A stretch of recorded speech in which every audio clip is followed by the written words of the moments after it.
A for ancestors, B, well, in the same, it's my bridge table in front of which I'm seated, and C, let me see what we could talk about. C, I usually take a chamomilla tea by night. Well, my name is Bendix, first of all. It's Michael. And then I have a middle name, which is quite peculiar. It's called Urban. And it's not urban like a city. No, it is the name of many popes.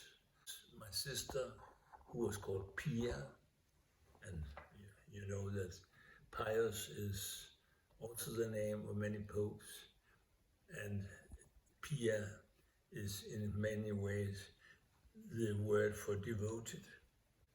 We were given these two names because my mother could foresee that it would be difficult during the last war. I'm talking about the Second World War, of course. I've become so old that, I know that anyhow, there's not so much time left for me in this world. I'm 89 years old now. My birthday is on the 2nd of July, so I am a Cancer. And I always had a notion that astrology is quite important. I've always been a nervous child and anxious about the future. What was the purpose? What should I do? I can't exclude that a lot of the anxiety may have had something to do with the time I was brought up. It was actually just before the war. In 1934 I was born. I lived in Copenhagen.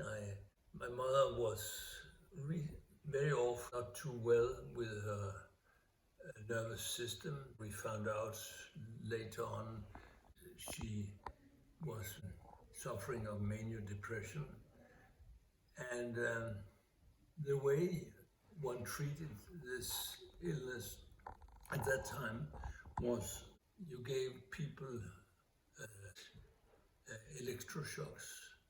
That definitely was something which made a great impression on both my sister and me.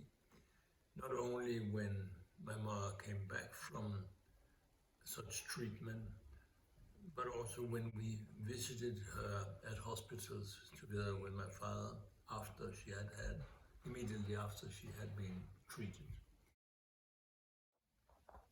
I thought actually my father was more well-dressed than my mother. My mother, she was not always, taking too much care of how she looked. She actually couldn't care less how she was dressed. We had got two Siamese cats from the Finnish ambassador who was going to leave Rome, and he had told my parents that they were two male cats, but they didn't happen to be male really, because there were a lot of kittens coming out of them, one of them. I think we started with 2 or 3 cats, and all of a sudden we had 13 cats.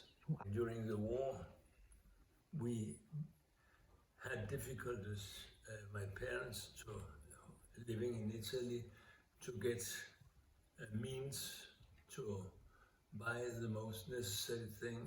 They had to go on the black market to buy. We were taken by our parents down in dark streets, and we had to be careful when we took, and we had to hide it because there were great difficulties. We were sent by our parents. We lived at Piazza del Popolo in Rome, which is a lovely square, and we were sent up in the Borghese garden to pick up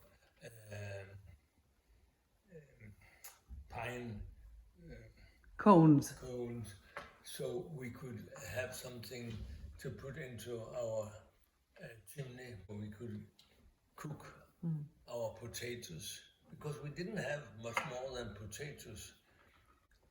And we had no gas, there was rationed, everything was rationed.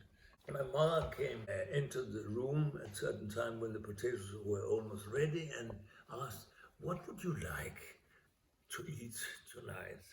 And then we had to decide what we would like to have. We knew that we couldn't get anything, but we played the game, and that was something which was so funny, because she showed us pictures in the recipe book. Lovely pictures, so we could choose actually whatever we wanted, but the result was the same. We got only a potato, hot potato, well cooked in the ashes of the chimney with the pine cones and some small pieces of wood which we could find somewhere. Your mother definitely had a great sense of humor. Could you make her laugh? I think she made us laugh more than we did. Did she scold you?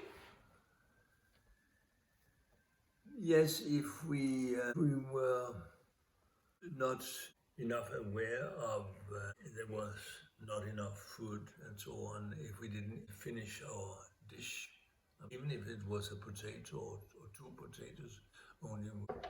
I understand it much better now when I'm grown old, that and then after all, what happens has to happen. But I hope that the young people who grow up now could avoid some of the fears which I felt at that time, and which I know that they feel. But I can do everything if I want. But I must say that I'm also a bit lazy like my mother was. When you get 89, then what happens? Then next year you are 90, and then there are only 10 years left to become 100. Would you like to be 100? No.